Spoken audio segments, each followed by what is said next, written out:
নভেম্বরের বিশ্বকাপ বাছাইয়ে আর্জেন্টিনার শুরুটা ভালো হয়নি। প্যারাগুয়ের বিপক্ষে এগিয়ে গিয়েও হারতে হয়েছে 1-2 গোলে। সে ম্যাচে রেফারির সঙ্গে বাকবিতণ্ডায় জড়িয়েছিলেন লিওনেল মেসি। তার জেরেই মেসির উপর এবার শাস্তির খড়গ নেমে আসতে পারে, এমনকি জাতীয় দলের হয়ে খেলার ক্ষেত্রে সাময়িক নিষেধাজ্ঞার মুখেও পড়তে পারেন তাকে।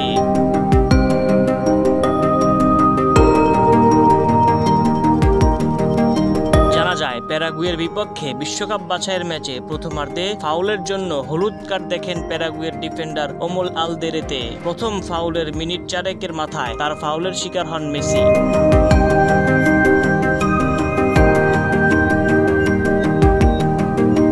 আলবিসেলেস্তেদের জোরালো দাবির মুখেও সে সময় আলদেরেতেকে দ্বিতীয় হলুদ কার্ড দেখাতে অস্বীকৃতি জানান ব্রাজিলিয়ান রেফারি অ্যান্ডারসন দারোস্কো। তখন মেসি রেফারির ওপর ক্ষোভ ঝেড়েছেন।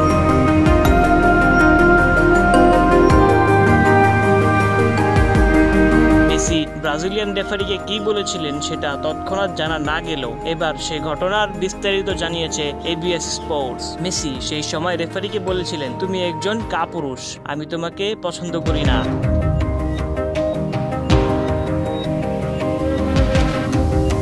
স্প্যানিশ সংবাদ মাধ্যম দিয়ারিও স্পোর্তো জানিয়েছে, এই ঘটনার কারণে মেসির শাস্তি হতে পারে, এমনকি নিষেধাজ্ঞার মুখেও পড়তে পারেন তিনি।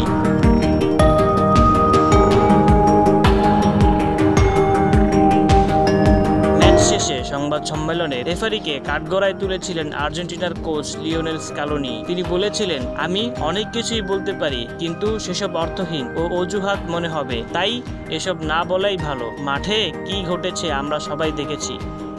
News desk, MS sports.